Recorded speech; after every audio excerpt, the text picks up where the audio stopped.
Morning, everybody, and welcome to Coffee with Casey, where we talk about market strategies and market conditions, see what's happening. It's been 2 weeks.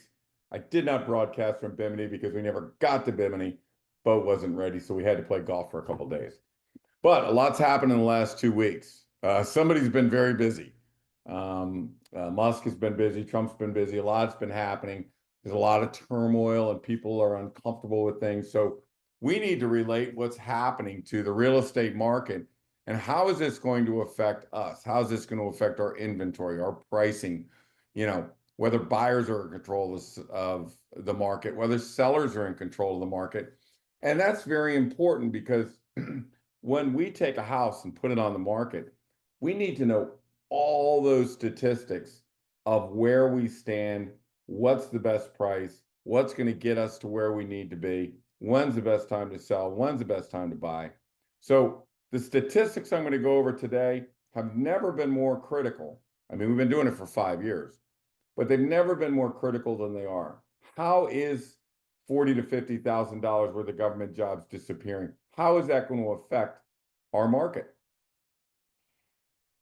More importantly, let me just talk for 1 second before I get going, because I'm going to go through the statistics of how we know how the government is affecting our real estate market. Everybody needs to take Trump with a grain of salt. Trump is bluffing. That's what he does. Read Art of the Deal. He bluffs. He says he's going to take over Panama. The whole world freaks out. He's not going to take over Panama. Panama kicked out China and gave us free reign to run all our ships through Panama for free. It was just a bluff. 60 Minutes dedicated a whole segment of their show to tariffs and how terrible tariffs are. And oh my God, if we tariff Mexico and Canada, he's bluffing. There's no tariffs that were going to happen. He got Canada to shut down fentanyl, shut down the border, give us concessions on oil. And he got Mexico to send 10,000 troops to the border to shut it down and shut down the fentanyl and take care of their cartels. He was bluffing. Everybody relax. He said he's going to buy Greenland. It's a strategy. He bluffs. He bluffs a lot. Colombia is not going to let our planes land with illegal immigrants that we're shipping back down there. They're not going to allow us to land. He starts throwing tariffs and all this other stuff at him. Before you know it, not only can our plane land, but they're sending the presidential plane up to the United States to pull all Colombians, telling all Colombians, come on, get out of the country and get on the plane and come on back down. It was a bluff. It's everywhere. But every time he threatens the European Union or NATO or whatever, it's a bluff. He's trying to get something. What has he got?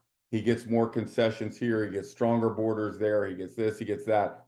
He's not going to buy Greenland.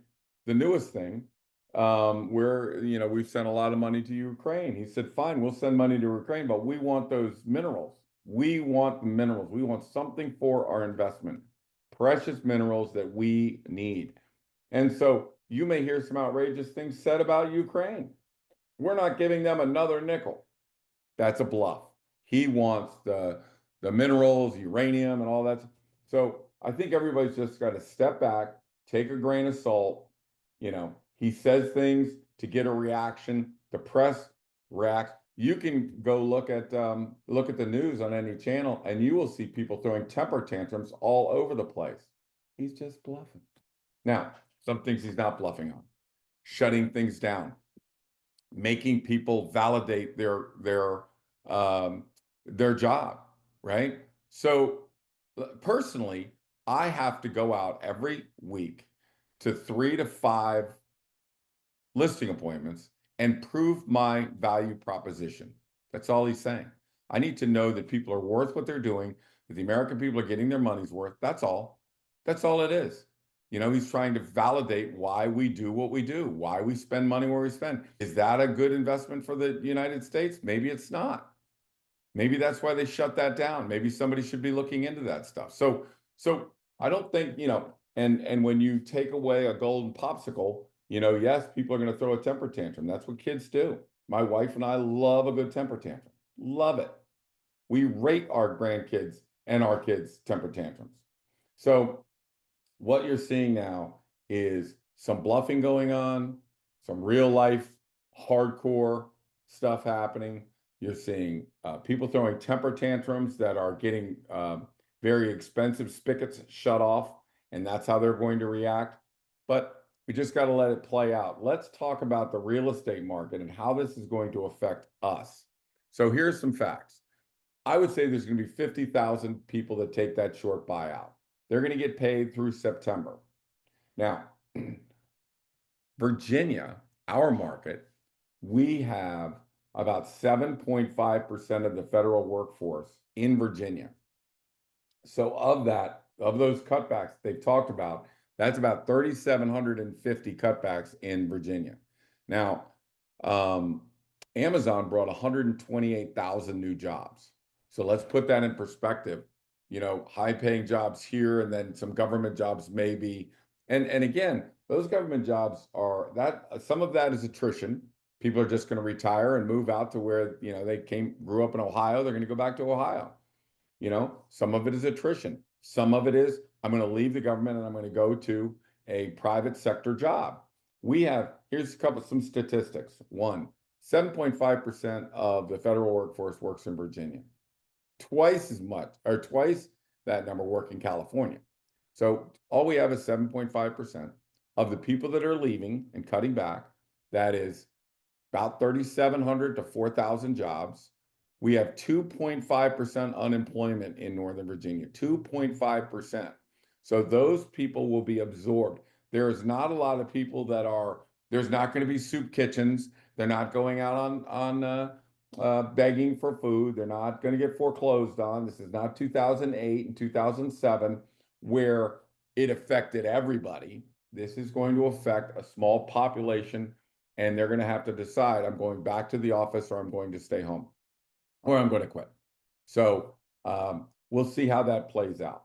But let me show you the statistics that are going to guide us for the next 2 years deciding how the shakeup is going to happen. So let me share my screen with you. So there's a couple things we need to watch. The three things we need to look at is 30-day inventory. In other words, are a lot of homes coming on the market? You know, do we have a massive amount of inventory coming? As you know, if you watch this show, inventory dictates prices. Inventory goes down, prices go up. Inventory goes up, prices go down. So the three things we're going to look at: 30-day inventory going up or down. The second one, I'm going to change the success rate to absorption rate. Of the 100 homes that came on the market in the last 30 days, how many of them went under contract? If the number is over 60, we're still in the seller's market.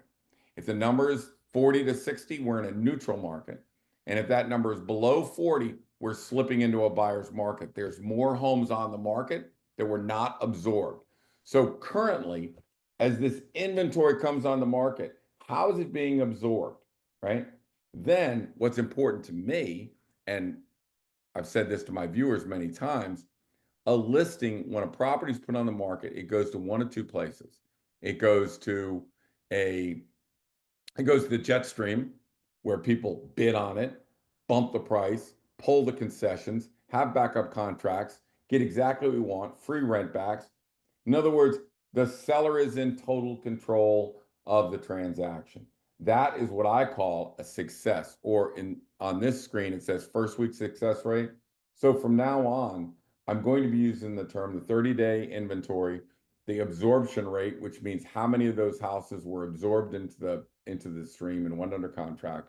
And then the last one will be the success rate. Now, all of our homes are destined for a success rate. All of them are going under contract, multiple contracts. We had 30 contracts on one house this last weekend. Both houses sold, both way over list price. New homes coming out, I can guarantee you they're going to see the same activity that everybody else did. So, you know, our absorption or our success rate is at 100%, but we'll see how the rest of the market's doing. So currently, first week of January, right out of the gate, again, what is happening right now is fresh. It's 2 weeks old. They're moving at light speed. This is not, let's do it over a year or two. Let's do it over a day or two. So they're moving extremely fast. So inventory is currently up. This is a summary. Inventory is up 40, 50, 60%. We'll look at the counties. The seller's under $1 million. Okay. The seller's under $1 million. Those homes listed under $1 million, over 60% of those are under contract throughout the whole area. Now, one thing we want to look at is if everybody moved from Arlington out to Loudoun County when you could work at home, are they going to move back? So really what we're trying to answer a lot of questions is there an extraordinary number of homes listed out in Loudoun County and fewer listings in Arlington? In other words, are they all coming back? Are prices in Arlington going to start to go up? Here's a statistic. Arlington prices went up 20%, or the value of inflation, over the last 5 years. Loudoun County went up 60%, right? So that's 40% higher than inflation. So is that balance going to balance out? We're going to find out, right? So a neutral market, over $1 million. Over $1 million in a neutral market is about 48% across the board. So that says about 1 out of 2 houses is going under contract and being absorbed into the system. That is not a heavy absorption rate. That's normal. Good houses are going under contract. Bad houses, not so much. Overpriced houses, not so much. So only 1 in 5 homes that are under $1 million are selling in that success rate. So the absorption rate is in the 60s. Under $1 million is in the 48, 50 range. Over $1 million, and then the success rate. If I put my house on the market, 5 homes go on the market, how many of them go under pending, no contingencies, multiple contracts, first 7 days? That's a success rate. This is the success. This is what we shoot for. This is what we strive for. For all my strategies guide us to the jet stream, right? So under $1 million, only 1 out of 5 homes are going into the jet stream. Over $1 million, only 1 out of 6 homes is going into the jet stream. So let's just think there's 12,000 realtors in Northern Virginia. 12,000. There's friends and neighbors and relatives and moms and dads and everybody that has their real estate license, right? There's about 200 of them that do the massive amount of work, right? Those are what I would call the big boys, right? So we have to be careful the advice we're getting from some realtors, because remember, 5 out of 6 homes are not going under contract in that first week. 5 out of homes did it wrong. 5 out of 6 homes are in the mud. We cannot get caught in the mud. When $250,000 is at stake, we cannot get caught in the mud.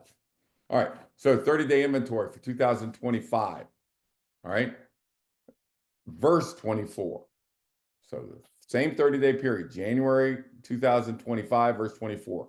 Fairfax County inventory is up 50%.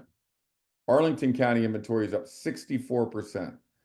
Loudoun County up 69%. And Prince William County up 33%. So pretty powerful rebound. However, let me show you some charts. What are we really competing against? 2024 sucked. It was awful. It was 288 units in Fairfax County when it used to be 500, 520, 530. Look at the consistency in 2019, 20, and 21. Then look where it got down to. So are we back there yet? No. Are we higher than we were? Yes. Is this a good sign? Yes. Inventory's coming back? Yes. Are we getting a run on the bank with everybody putting their house on the market and inventory going sky high and prices going down? No, we're not. We're not. It's healthy. We have a healthy rise in Fairfax County. Loudoun County went from 112 last year, 189. It's going to make a lot of realtors happy because there's a lot more. There's money in motion. There's people that there's activity. There's more inventory. Buyers, it's going to help buyers. They now have some homes to buy. A lot of this, everybody's trying to time the market. When's the best time to buy? The time to buy is when you have too many kids and you need a bigger house. That's when you buy. And when you sell is when the kids leave and you're like, we got to get out of here. We've got too much house. It's time for us to move on and find something smaller, maybe a 1 level, maybe a, age in place kind of home. So we make our moves not based on markets. We make our moves based on our family conditions. Okay. So let's look at Arlington.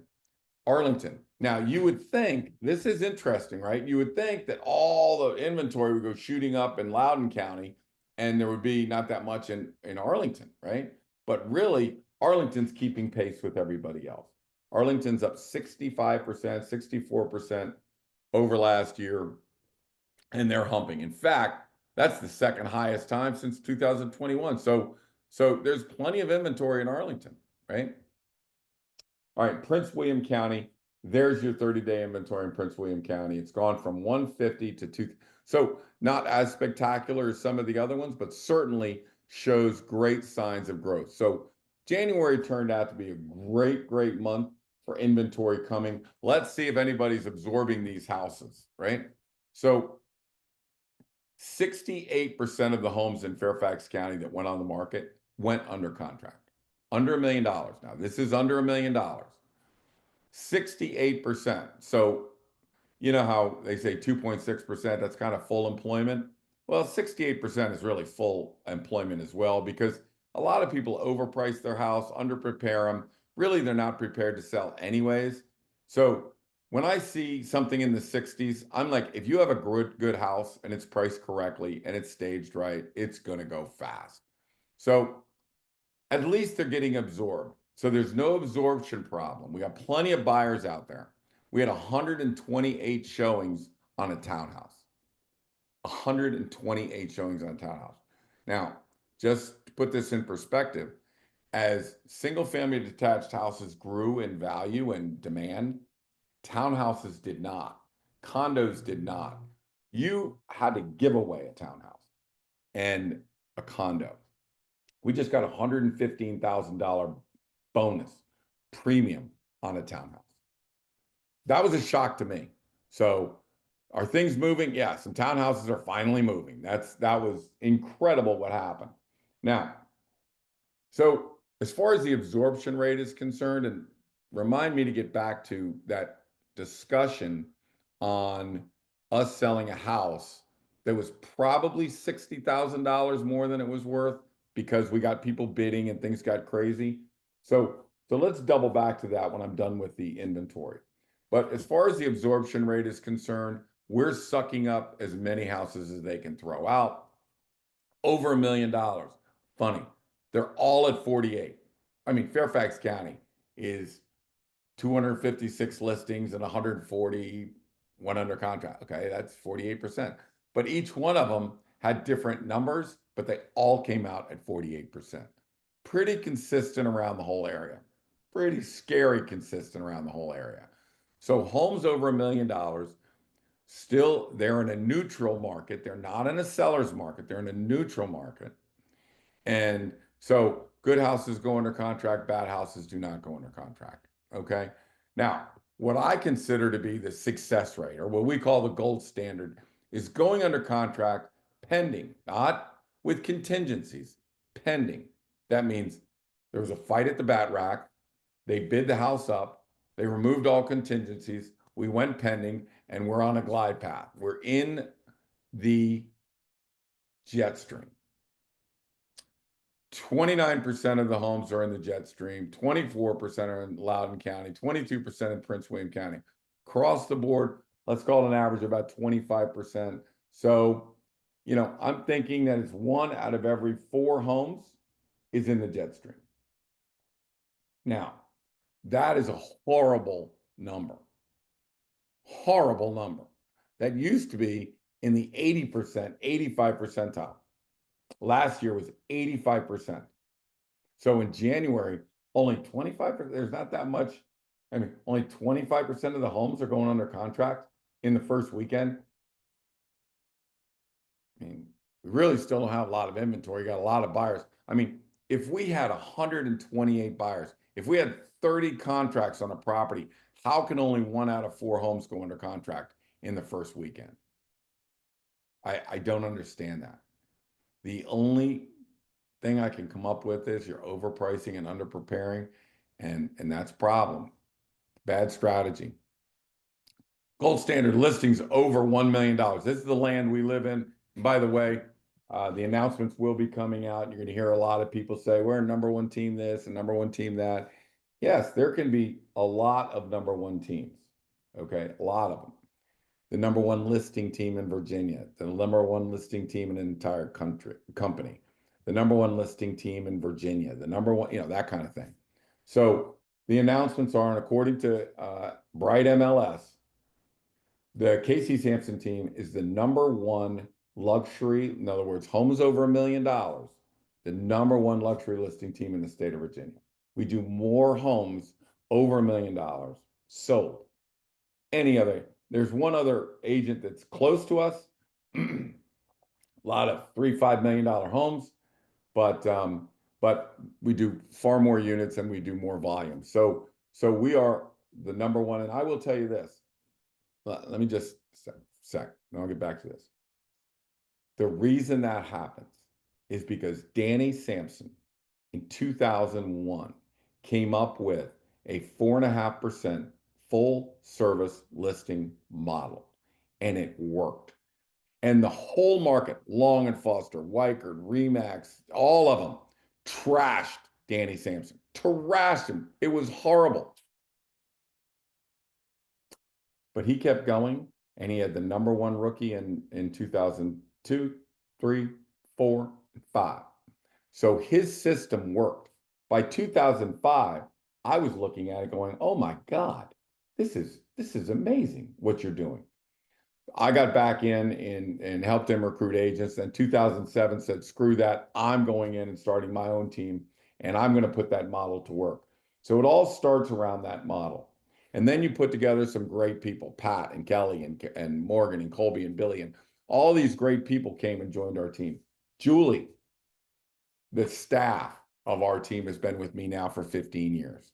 And I'm telling you that, well, 18 years, 18 years, a long time. And they're phenomenal. Just surround yourself with great people and great things will happen. And then there's Samson Properties. Now, Samson Properties came up with, on top of all of that 4.5% full service stuff, they came up with a no commission structure where companies take a portion of the commission from the agent. I'm just giving you the background of how we became the number one listing team in the number one luxury listing team in the state of Virginia. Samson Properties said, "We're not going to touch your commission," which meant I didn't have to raise my commissions due to rising prices and salaries. I could keep it where it was. I could offer 4.5% and and have all these goods and services that Samson offers. This printing, everybody's got brochures for me. Samson Properties, everybody's got a brochure for me. Why? They keep our prices down, they keep the prices of our printing down, and they support us in less than an hour. I'm going to a masterminds where there's going to be 50 brilliant agents in a room, and we're going to discuss what's going on in the market. We're going to discuss strategies and tools and all that stuff. Samson Properties, Danny's model, our staff and people that work it like professionals, the support mechanism of Samson Properties, not getting in our pockets and taking our money, but giving us goods and services that really benefit our clients. All those beautiful brochures, the websites, it's phenomenal what we get. Donnie Samson, my nephew, don't tell him I said this. God, I said it's big enough. Don't tell him I said this. He's a rising star nationally, not Fairfax County, nationally. The stuff that he's implementing in our company is phenomenal. His sidekick is Sarah Mormon, and she's phenomenal as well. She's the one that'll be leading the charge at our mastermind. And I can say this because she won't hear it. Yeah, I don't want to give her a big head either, but really incredible. But the people that work there, every marketing person, every printer, everybody we deal with, incredible. And finally, it's supported. And I got to say this because if we're going to be number one and claim number one, you got to know why. Cardinal Title, we have all our stuff go to Cardinal Title. We have our own little, processor. Everything goes well. And 9 out of 10 go pretty smooth, but 1 out of 10, maybe we need to get a settlement agent to somebody's house that can't get to one of our offices, need to get to the house on a Saturday night at 6 o'clock to do a settlement, and they do it. They'll go anywhere and do anything. They're phenomenal. They're professionals. And I will tell you that in order for us to put our name on anything, recommend anyone, whether it's a carpenter, painter, print shop, settlement company, anything, in order for me to put my name on your house, it must be a gold standard. In other words, price right, marketed right, staged right, everything's done correctly. In order for me to recommend Cardinal Title, they've got to be the best. And they are, and they are. So, you know, when you start seeing number one teams and number one teams, yes, we're number one team in Vienna. We're number one listing team in Virginia for Samson Properties. They got some really big teams around the whole DMV and West Virginia. In Virginia, we're the number one listing team. Number one luxury team is what we take great pride on because that's where we want to focus. Our focus is on handling homes, $1.5 million, $2 million, $2.5 million, $3 million. Our systems are set for it. We take a lot of listings in the $500,000, $700,000 range, and they're treated just like a $2.5 million listing. There's no change. Julie doesn't look at us and go, is this a big one or a small one? Do we give them the little package or the big package? Everybody gets the same package. Everybody gets the same custom websites and service and contract negotiation and the whole 9 yards. So I want to thank Danny. He doesn't listen to Coffee with Casey. But I think you guys should know. Thank the whole team because their support's phenomenal, incredible. They work so damn hard and they're so professional. I'm telling you, they're so professional. And Samson Properties and Donnie and what they're doing is allowing us to offer competitive prices. You know, the rest of the real estate market got sued. Y'all know that. In August, they got sued and lost billions of dollars because everyone locked in and said you have to pay 6% listing commission. This is what Danny has been fighting since 2001. I've been saying, well, we're number one in Vienna since 2016, and we offer 4.5. We don't offer 6. We don't need 6. We don't share with our company. They all got sued. We didn't get sued. They got sued. They also got sued because they were giving away too much to you know, some selling agents. So someday we'll talk about how the lawsuit has unintended consequences for buyers in the market, but that's a whole different Coffee with Casey.